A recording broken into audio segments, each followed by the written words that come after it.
দেশি বিদেশি বাঙালি অবাঙালি বিভিন্ন রকমের রান্না খুব সহজে বাড়িতে তৈরি করার জন্য সাবস্ক্রাইব করে নিন শম্পাস কিচেন। আর আমার সমস্ত রান্নার আপডেট সবার আগে পাওয়ার জন্য বেল নোটিফিকেশনটা ক্লিক করতে ভুলবেন না। নমস্কার, welcome to Shampa's kitchen. Shampa রান্নাঘরে আপনাদের সকলকে স্বাগত জানাই।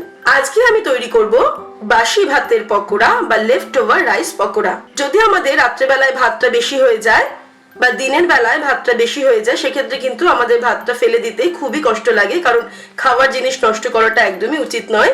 তাই সেই ভাত থেকে আমরা তৈরি করে ফেলতে পারি মজাদার এই পকোড়া। আপনারা দেখুন আমি কি করে তৈরি করছি।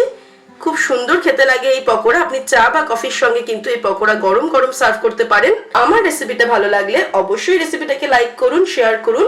তাহলে চলুন চট জলদি আমরা এই পকোড়া তৈরি করে ফেলি।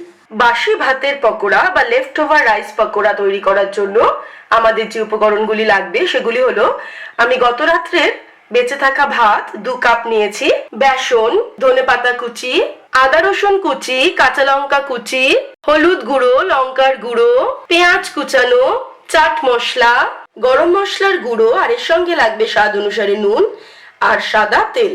একটা বড় বোলের মধ্যে আমি গত রাত্রে বেঁচে থাকা ভাত নিয়ে নিয়েছি 2 কাপ।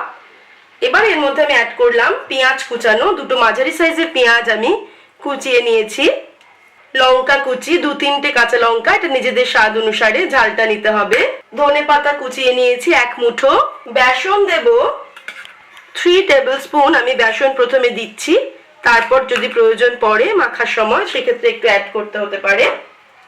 হলুদ গুঁড়ো দিচ্ছি আমি 1/4 টিস্পুন, 1/2 টিস্পুন লঙ্কার গুঁড়ো, 1/2 টিস্পুন চাট মশলা, 1 টিস্পুন আমি আদা রসুন কুচি দিলাম, স্বাদ অনুসারে নুন দেব, আমি 1/2 টিস্পুন নুন দিলাম।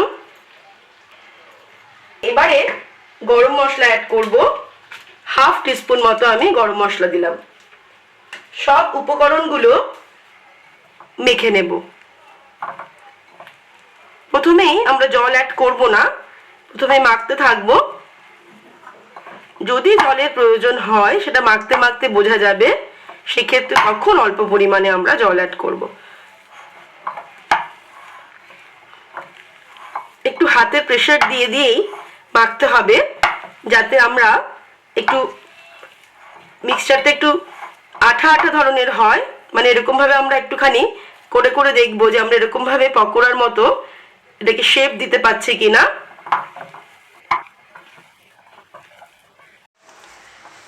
পকোড়ার মিক্সচার আমাদের তৈরি হয়ে গেছে। দেখেছেন এটা আঠা আঠা একটা মিক্সচার হয়েছে। এবার আমি এরকম ভাবে যাতে শেপ করতে পারি সেটা আমরা দেখে নেব যে পকোড়ার আকারে আমরা শেপ করতে পারছি কিনা। করা যাচ্ছে, এতে কিন্তু একটু জলের প্রয়োজন হয়নি। এবারে আমরা নেক্সট স্টেপের দিকে এগোবো। এবারে আমি কড়াইতে সাদা তেল দিয়ে খুব ভালো মতো গরম করে নিয়েছি।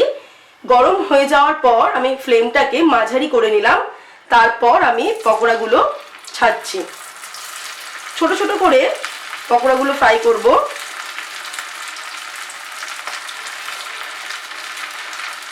আর মাঝারি আছে পকোড়াগুলো ফ্রাই করব। উল্টে পাল্টে লাল লাল করে পকোড়াগুলোকে ফ্রাই করে নেব। সকালে চা বা কফির সঙ্গে কিন্তু এই পকোড়া আপনি সার্ভ করতে পারেন। আবার বিকেল বেলাতেও সার্ভ করতে পারেন, সন্ধেবেলা চা বা কফির সঙ্গে। সেক্ষেত্রে ভাতটাকে আপনি ফ্রিজে রেখে দিতে হবে। রাইস পকোড়াগুলো আমি ক্রিস্পি করে আর বেশ লাল লাল করে ভেজে তুলে নিলাম। এগুলোকে কিন্তু একদম গরম গরম সার্ভ করতে হবে। তৈরি হয়ে গেছে আমাদের আজকের রেসিপি চট জলদি বাসি ভাতের পকোড়া বা লেফট ওভার রাইস পকোড়া। আপনারা দেখলেন আমি কিভাবে কত সহজে খুব কম ইনগ্রেডিয়েন্টস ব্যবহার করে মজাদার এই পকোড়াটা তৈরি করলাম। আমার রেসিপিটা ভালো লাগলে অবশ্যই রেসিপিটাকে লাইক করুন, শেয়ার করুন, আর নিত্য নতুন রেসিপির আপডেট পাওয়ার জন্য এক্ষুনি আমার চ্যানেলকে সাবস্ক্রাইব করে নিন। সুস্থ থাকবেন, ভালো থাকবেন। আমি আবার হাজির হব নতুন নতুন রেসিপির সঙ্গে। নমস্কার।